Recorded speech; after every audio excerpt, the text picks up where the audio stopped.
Alright, what's up? Welcome to my January 2024 reading wrap up and book haul. So, first book I want to talk about is Post Office by Charles Bukowski. I originally read this in 2022, but obviously this is a reread. I think I'm pretty sure I got it like in the middle of the month in January, and then read it probably within a week. Yeah, so I started fucking with Bukowski. I said I read this in 2022. Then I read like 3 of his other books between 2023 and 2020. Either I read 3 of them last year, or I read like 1 in 23 and 2 last year, or something like that. But I've read his first 4 novels. Yeah. And this is the first one. So Bukowski is really cynical. You probably could say he's a nihilist. And his books are, I think, pretty much mostly based off his real life. He bounced from job to job a lot. He was broke a lot, and he just drank and gambled and fucked around with various women. And it's just his adventures going through that type of a lifestyle in like the lower dregs of society, if you want to say it like that.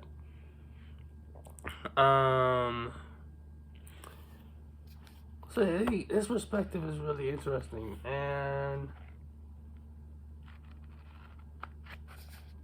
I think there's a lot of truth to what he says about society, and yeah, so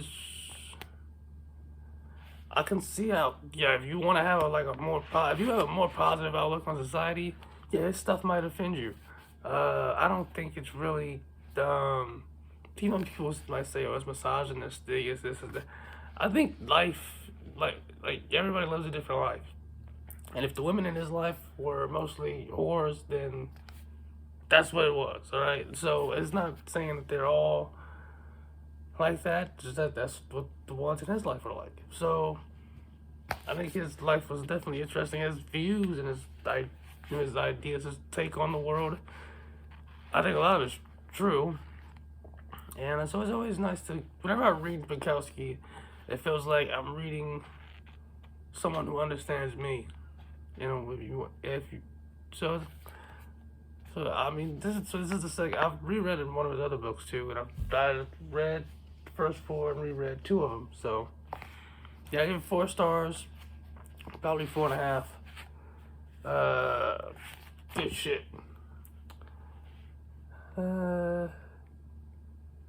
Yeah, I'll read like the top part. It says, Henry Chinaski is a low-life loser with a hand-to-mouth existence. His menial post office day job supports a life of beer, one-night stands, and racetracks. Lurid, uncompromising, and hilarious, Post Office is a landmark in American literature. Yeah, so Henry Chinaski is basically his, it represents Bukowski. It's basically just him writing about himself, but just changing his name, pretty much. You want to look at it like that.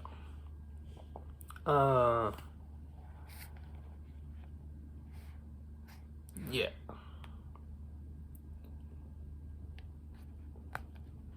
See, like I said, he just drinks a lot and gambles and has one-night stands and bounces from job to job. Although this book is mostly about his job at the post office, which in real life he worked at the post office for like 12 years before he eventually was able to stop and just be a writer full time. But yeah, I always hope Bukowski. Next up, I reread Catching Fire by Suzanne Collins. Technically, I just finished it like today, which is February 3rd, but I want to include it in this one anyway. I gave it 4 stars. Which is weird because when I originally read the series back in high school, like 10 years, like 12 years, yeah, probably more like 12 years ago, honestly. Well, yeah,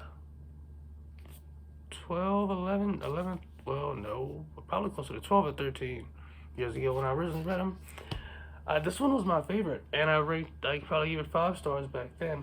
But I don't know, for some reason, I kind of enjoyed rereading Hunger Games more than I enjoyed rereading CashApp. I mean, I still gave 4 stars. I enjoyed it, but I don't know. It's like when we got to about the last 100 pages, it felt like things were moving faster than I remembered them moving, and that we were just going from point to point to point. I don't know. It just felt too fast in a way. I don't know, but I still fuck with it. I give it 4 stars. I'm definitely enjoying rereading these books. I reread Hunger Games last month, well, in like December, and now I'm rereading this one, January. I'm rereading the whole series because the new one comes out in March, on March 18th. So I'm rereading it so I can be refreshed when I read the new one. Yeah, if you know the Hunger Games, you know the Hunger Games. They take a bunch of kids, throw them in an arena, and make them fight to the death. I think at this point you should probably know what the Hunger Games is, but I'm having to like overly explain it. But yeah, so for some reason the pacing kind of felt off to me this time when I read this. I don't know if it was because I knew what was going to happen, but things I knew was going to happen in the Hunger Games too, because I reread that one and I didn't feel the same way. So I don't know. Like, it felt good up until we got to the games, like until we like through, let's say,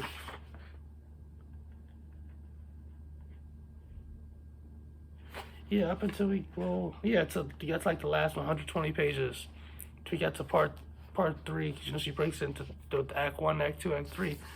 Until we got to Act 3, everything was good, and then for some reason, once the games actually start, when you have like 120 pages left in the book, it just felt like weird, like pacing wise. But I don't know, maybe it's just my mind, I don't know. But yeah, 4 stars. Next, Mockingjay. I bought it. Haven't started rereading it yet. I'm gonna start rereading it in 2 days, just so I can have kind of like a couple days break from the series. So today's the February 3rd, so I'm gonna start reading it on the 5th, so I can get that like 2 days break. And I'm gonna finish this one this month, and then I still have my copy of Ballad of Songbirds and Snakes, and I'll read that next month before the new one comes out. So, when I originally read the series back in the day, this was the one I least enjoyed. I know back then it felt like she didn't really know how she wanted to end the series, and I remember thinking that she didn't know how she wanted to end it, so she just kind of just threw something out there. At least that's how I felt about the ending. I don't remember how I felt about the rest of the book, beginning, the middle. But something that I really fuck with Hunger Games is the psychology. The psychology of the characters is so fucking like nigga A1 shit. Like the way Katniss thinks and the other characters whenever they share their thoughts. And because they're in this brutal ass fucking world, and so just that I gotta fucking survive, even if I gotta, betray people, even if I gotta plot and scheme to survive. That like mindset is really interesting to read about, because and I don't think I'm over exaggerating by saying this, because Squid Game came back on December 26th. I watched that in like a day or two, and like I just can't help seeing the resemblance between Squid Game and Hunger Games and the real world. And I don't think I'm over exaggerating by saying that, because it feels like you're over exaggerating saying something like that. Like Squid Game and Hunger Games is basically just a metaphor for the real life, for our real life. It feels like you're over exaggerating by saying that, but I don't really think it is. Like, nigga, we really basically just like slaves to the upper class, and you gotta either, and the only way to really break free of that is to make enough money to become basically a slave owner yourself. Like, that's basically should put you in this weird predicament where it's like, if I'm being strategic and doing what I'm supposed to do to like escape out of this worker slavery shit, am I a bad person because I invested my money? Because basically, because you either take advantage of the system and get yours out of it, or you stay stuck in the system, basically being a slave.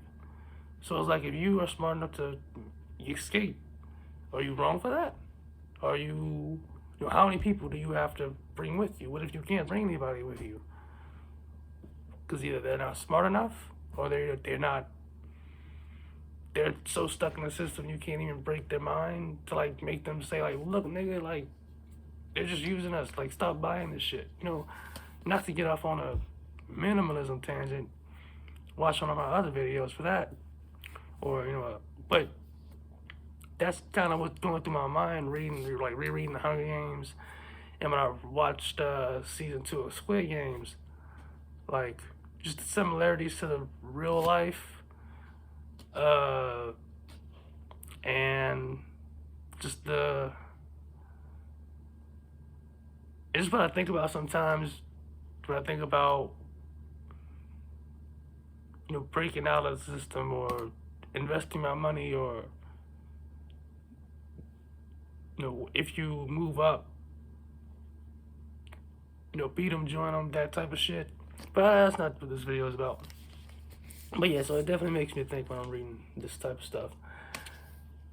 So yeah, I'm gonna read this month and keep it going until we get to the new one. And yeah. Next up, I got 39 Clues Unstoppable Book 1, Nowhere to Run. So this is the third series in the 39 Clues world, 39 Clues series. There was the original series, which was like, technically it was 10 books, but then they released another book that they labeled as Book 11, but was really just a bridge between the original series and then the second series, which was Chaos versus Vespers, and that had 6 books in it. And then this is the first book in the third series. So this is technically like book number 18 in the entire series. It started in like 2009, and the thing is, so this was by Jude Watson. Every book has a different author, or rather, the books alternate different authors. So there's some authors who have written multiple books in the series, some authors who've only written like one book in the series. So yeah, so this series has another 4 books, and this is the first one. And then after this, there's another series that has either the 4th series called like, I want to say it's either called Mission Impossible or some shit like that. And that one has 3 or 4 books in it. And then there's one last book that's like a standalone that ends it all. So I'm trying to make my way through and finish these, because I started in 2009 when they first came out. Because they were dropping one every 3 or 4 months, because each one had a different author, so they could do that. It was started by Rick Riordan, who wrote the Percy Jackson books. Yeah, so I'm enjoying it so far. It's good getting back into these world. These books are so, like, it has a nice pacing and a nice voice. Whenever they write these, the voice is always, you know, it's middle grade, so it has like a middle grade type voice. It's easy to fly through. It's not that long. It's only 266 pages. Then I got the second one for this one. It's called Breakaway. It's by Jeff Kirsch. Never heard of that guy. Like Jude Watson, she's written a few of them already too, but I think this might be the first one he's written in the series. I got these two, and like I said, there's two more in the Unstoppable series, the Unstoppable. So I have to get those two. And I want to try to go ahead and finish all four of those this year, and then next year I'll read the fourth series, and probably also finish off that last standalone book, and just be done with the series. So if you don't know what the original series is about, is there's this family, and they basically, like, damn near pretty much like every famous person is in the world is like a part of this one family, and there's 4 branches of the family. Each branch has a different character trait, whether it's athleticism, scientific, sciencey like thinking and shit like that, strategy like war, politics thinking, and musical and artistic ability. Those are like the 4 branches for each, and they're all like fighting. They're like rich and shit, and they're all fighting to control. Basically trying to become the most powerful member of the family, which make them like the most powerful person in the world, pretty much, because their ancestor invented a potion. He was an alchemist, and he invented like a potion that when you take it, it makes you like the smartest, like pretty much basically the most powerful person in the world. It gives you like a superhuman intellect and athletic ability, and just makes you basically more like the most powerful person in the world. And so they're trying to collect the clues, the 39 clues, to get the serum, the potion, and make it so that they can pretty much become the most powerful person in the world. So it's an interesting series, and one I've been messing with for like a long ass time. Like at first I didn't even know they had released more books, but I guess they did. So now I want to finish it off and see what happens. But yeah, I would definitely recommend it if you have like a middle schooler, high schooler who might be interested in like adventure books. That stuff is definitely a series you can have them check out, because every book is like them going on an adventure to find, a clue to the potion or stop whoever. In this series, there's like a bad guy, and he's trying to get the serum. So yeah, it's interesting. Next, I started on Winesburg, Ohio by Sherwood Anderson. It's basically like just telling stories about different people in this small Ohio town. I've come kind of somewhere around like probably like a 2.5 on it. Like, it's not blowing my mind, but it's interesting enough. Like, the people you're reading about are interesting enough that it's making me want to finish the book. But there are points where I definitely get bored. So I'll put it that way. Yeah, I'm about halfway through with it now, so I'll finish the other half this month. And keep it moving.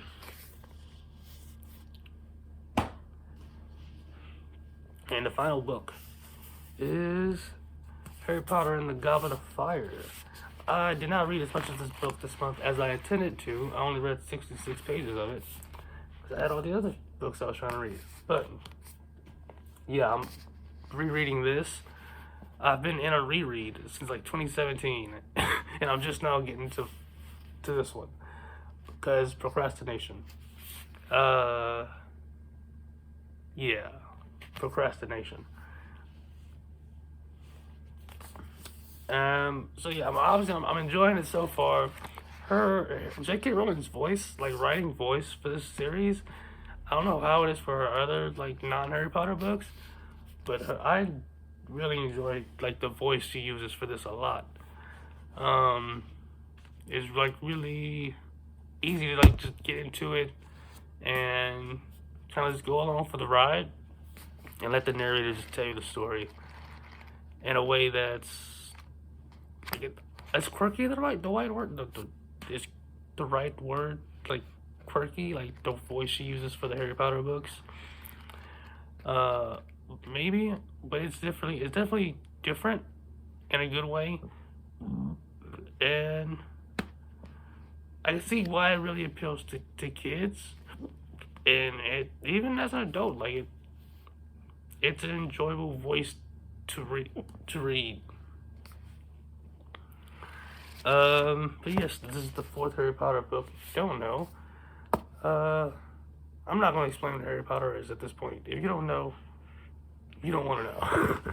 Alright, so, yeah. If I can't finish, I want to finish, like,